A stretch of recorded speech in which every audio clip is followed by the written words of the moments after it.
চাহপাতটো খাই লওঁ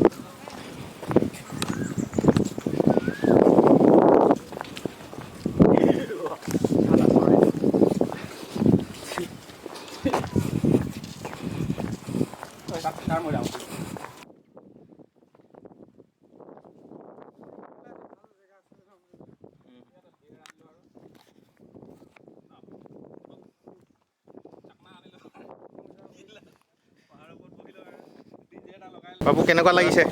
বঢ়িয়া একদম বঢ়িয়া বোলেতো এক্সপিৰিয়েঞ্চ কেনেকুৱা বুজাব নোৱাৰিছোঁ আৰু বিহুৰ দিনত ফুৰিব আহিছোঁ ঠিকে আছে ফুৰিব লাগে ইচ্ছা এটা আছিলে হ'লেও এতিয়া পাৰ্মিশ্যনটো নাই বুলি কোৱা এতিয়া আকৌ মৈদামত উঠাটো মনা কৰিছে নহয়